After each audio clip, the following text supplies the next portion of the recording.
yas'alunaka 'anil ahillah qul hiya mawaqitu linnas wal hajj. Mereka bertanya kepada engkau ya Rasulullah tentang hilal. Katakanlah hilal-hilal itu adalah miqat untuk haji. Ini yang Allah SWT bagi tahu tentang anak bulan, tentang qamari. Dari ayat ini kita faham bahawasanya Allah Subhanahu Wa Taala ini memerintahkan kita umat Islam berpegang, bersandar kepada tarikh hijri atau tarikh qamari, bukan tarikh syamsi. Allah Subhanahu Wa Taala berkehendak umat Islam ni mesti sentiasa menjadi qaidah, bukan maqudah. Menjadi pemimpin, bukan yang selalu dipimpin oleh bangsa lain.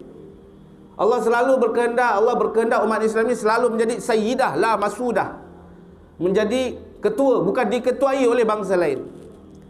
Allah SWT berkehendak umat Islam mesti selalu tata'assaru bihim, mu'assir, memberikan pengaruh kepada bangsa lain, bukan dia dipengaruhi oleh bangsa lain. Ini konsep utama Nabi Muhammad SAW, konsep utama Islam. Itu sebab zaman Nabi SAW, zaman sahabat, kita tahu mereka menjadi bangsa yang memimpin, menjadi bangsa yang mengetuai, menjadi umat yang memberi pengaruh, bukan umat yang dipengaruhi, bukan umat yang diketuai. Bila mereka masuk mana-mana negara, satu negara berubah ikut orang Islam. Bila mereka masuk China, kita selalu dengar orang tabligh cerita. Bila para sahabat masuk China, orang China mungkin dulu makan mencangkung, bila sahabat datang makan angkat kaki sebelah macam ni. Betul kan contoh? Maka mereka pergi ke situ, mereka rubah, mereka mempengaruhi orang Cina. Akhirnya orang Cina suka makan macam ni. Betul tak? Bila mereka masuk satu negara lain, contoh, bila umat Islam dah tersebar. Bila mereka memiliki ilmu yang tinggi, mereka pun pakai jubah. Mereka pakai jubah. Masuk ke Eropah, akhirnya orang Eropah pun bila nak dapat ilmu yang tinggi, dapat convocation, betul tak? Pakai jubah. Pengaruh siapa itu? Pengaruh umat Islam zaman dulu. Kerana itu ini ajaran Islam. Kita ni orang Islam ni orang yang mulia, bukan dipengaruhi tapi mempengaruhi bangsa-bangsa yang lain. Mengetuai bangsa-bangsa yang lain, bukan diketuai. Tapi sayang, seribu kali sayang, 1442 Hijrah pada hari ini kita diketuai oleh bangsa lain, oleh umat lain. Kita dipimpin oleh umat lain. Kita dipengaruhi oleh budaya-budaya yang lain. Budaya Islam sedikit demi sedikit dah makin hilang. Sampai kepada penanggalan, sampai kepada tarikh pun kita dipengaruhi oleh orang-orang kafir. Na'udzubillah min zalik. Hari ni bila tanya anak-anak kita, hari ni berapa bulan? 26 Ogos, laju dia jawab. Tapi bila tanya bila ini hijrinya, qamari berapa? Nasib baiklah apa dia pakai mask, tak nampak lah dia punya ketakutan, tak boleh jawab kan. Contoh. Tanya anak-anak kita ni. Ini masalah ini. Padahal Islam tak pernah mengenal pun tarikh syamsi, tarikh masihi. Islam hanya mengenal tarikh qamari. Kerana itu Allah SWT sebut dalam Al-Quran tadi, yas'alunaka 'anil ahillah. Mereka bertanya kepada kamu ya Rasulullah tentang hilal bulan. Hilal ni tak ada istilah hilal pada matahari. Hilal hanya ada pada bulan. Katakan ya Rasulullah, hilal itu adalah miqat untuk orang buat ibadah haji. Allah Subhanahu wa taala juga bagi tahu dalam ayat Quran yang lain, huwallazi ja'ala asy-syamsa diya'an wal qamara nura wa qaddarahu manazila lita'lamu 'adadas sinina wal hisab. Dialah Allah yang telah menjadikan matahari sebagai dia, cahaya yang menyengat panas. Dan dialah Allah yang telah menjadikan bulan yang bercahaya tapi cahayanya redup, sejuk. Dan dialah Allah yang telah mentakdirkan, menentukan untuknya akan beberapa manzilah-manzilah, kedudukan-kedudukan, perjalanan-perjalanan. Untuk apa? Agar kamu mengetahui hitungan tahun, agar kamu mengetahui hitungan tarikh perjalanan takwim. Dalam Al-Quran Allah bagi tahu ada matahari, ada bulan. Allah yang jadikan. Dan Allah bagi tahu dan dia telah menentukannya. Nya tu pada siapa kembali tu? Pada siapa? Pada matahari ke pada bulan? Pada matahari atau pada bulan? Pada bulan. Sebab dalam ilmu nahu, kalau kita jumpa kalimat contoh, saya bertemu dengan Ali, lalu saya melihat bukunya. Nya tu kembali kepada siapa? Pada Ali kan? Tu kata-kata peminjam tu. Nya, dhamir. Al-Quran banyak dhamir-dhamir. Jadi terkadang kalau satu kalimat yang disebut mudah kita tahu kembali dhamir. Saya bertemu dengan Ali, lantas saya bertemu dengan Ahmad. Kemudian saya melihat bukunya. Ayo, nya tu kepada siapa? Pada Ali ke pada Ahmad? Saya bertemu Ali. Pertama, jalan-jalan saya nampak muka Dak Ali. Saya nampak Dak Ali. Lepas tu saya jalan 100 meter, saya nampak Dak Ahmad.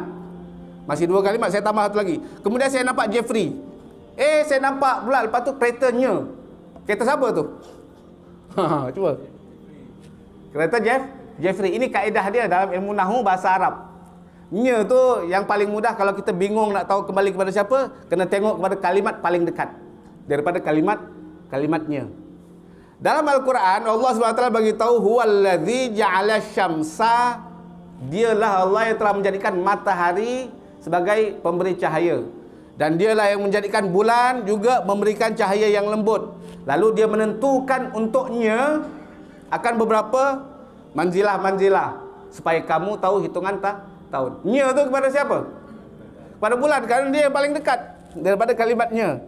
Di situ kata ulama, kalau kita faham, Allah nak bagi tahu, kalau kamu nak tahu hitungan tahun, dah berapa tahun ni tahun apa, jangan tengok matahari, tapi tengok bulan, sebab kalimat bulan yang lebih dekat kepada manazil tadi. Ini Al-Quran ajar kita. Tarikh takwim yang patut kita agungkan adalah tarikh qamari, tarikh Islam. Kerana Islam tidak mengenal tarikh selain daripada tarikh hijri atau tarikh qamari. Kita kalau contoh wanita lepas bercerai daripada suami dia, dia kena iddah. Iddah dia nak kena kira contoh 3 bulan atau 4 bulan 10 hari. Nak kira bulan yang mana ni? Januari, Februari, Mac, April, atau nak kira Muharram, Safar, Rabiul Awal, Rabiul Akhir? Kena kira yang hijri, yang qamari. Bila kita nak puasa, ada ibadah namanya ibadah puasa. Bilakah wajib berpuasa? Kita kena tengok bulan Januari, Februari atau Disember? Tidak. Kita kena tengok bulan Ramadan. Nak bayar zakat, saya dah setahun berniaga, maka saya kena bayar zakat. Setahun daripada mana? Masihi atau qamari? Qamari. Nabi SAW semua di antara kita, kalau kita tahu umur baginda Nabi SAW 63 tahun. Itu 63 tahun yang mana ni? Qamari atau Syamsi? Matahari atau tahun Masihi atau tahun Hijrah? Tahun Hijrah. Kalau tahun Masihi Nabi SAW, Nabi SAW dilahirkan tahun 571, tambahkan aja 61. Kalau Masihi Nabi umur 61 je, 60-61, tak lebih daripada itu. Hijrah Nabi 63 tahun. Kalau Tuan Haji contoh hari ni umur 63, bermakna yang sebetul-betulnya bukan umur 63, dah 65 dah sebenarnya tu. 65 tahun. Sebab perbezaan antara tahun matahari Masihi dengan Hijrah. Hijrah tu lebih banyak 11 hari. Setiap 28 tahun maka terlebih 1 tahun Hijrah. Contoh hari ini saya secara tahun Masihi berumur 28 tahun. Bermakna yang betul-betulnya kalau Hijrah Qamariyah, umur saya dah berapa? 29. Itu umurnya. Bukan maknanya baru masih 28, tak, tapi dah 29. Kalau hari ini umur saya 28 campur 28, 56 tahun Masihi. Dalam IC umur 56 tahun. Betul-betulnya bukan 56 tahun. Berapa tahun tu? Dah 58 tahun. Ini yang diajarkan oleh Nabi sallallahu alaihi wasallam. Supaya umat Islam selalu memberi pengaruh, selalu menjadi pemimpin, bukan dipengaruhi oleh bangsa-bangsa lain, budaya-budaya lain. Kerana itu Sayyidina Umar Ibn Khattab dan para sahabat, bila Nabi SAW dah wafat, beliau jadi Amirul Mukminin. Zaman itu yang famous takwim Rom dengan takwim Parsi. Tapi beliau tak pakai pun takwim Rom, tak pakai pun takwim Parsi. Beliau buat takwim sendiri, bermula daripada hijrah Nabi Muhammad sallallahu alaihi wasallam. Ini sepakat para ulama. Kita tengok contoh dalam Al-Quran lain. Bila kita baca surah Al-Kahfi, Allah SWT bagi tahu bahawasanya pemuda-pemuda Ashabul Kahfi, mereka melarikan diri daripada raja yang zalim, nak menyelamatkan diri mereka, masuklah dalam gua. Gua yang ada dekat Turki atau dekat Jordan atau negeri lain yang khilaf ulama. Maka mereka pun tertidur. Berapa lama mereka tertidur? 309 tahun. Menurut siapa itu? Menurut siapa? Al-Quran bagi tahu, walabithu fi kahfihim salasami'atin sinina wazdadu tis'a. Mereka Ashabul Kahfi telah tertidur di gua mereka selama 300 tahun. Salasa mi'atin sinina, 300 tahun. Wazdadu tis'a, dan sebahagian orang menambahkan 9 tahun. Jadi betul-betulnya berapa tahun ni? 300 ke 309 ke? Ada orang berpendapat, oh ni perbezaan pandangan ahli sejarah. Ada orang kata 300 tahun, ada orang kata 9 tahun.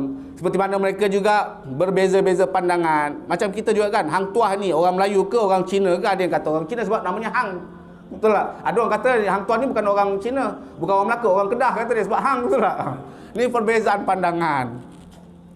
Ada yang kata 300, ada yang kata 9 tahun dan lain-lain. Sebenarnya kata ulama bukan perbezaan pandangan.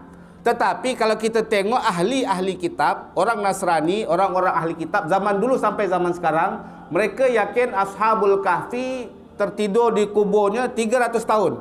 Yakni kenapa? Kerana mereka orang-orang ahli kitab, orang Nasrani, orang Yahudi, kira tahun mereka pakai tahun Masihi.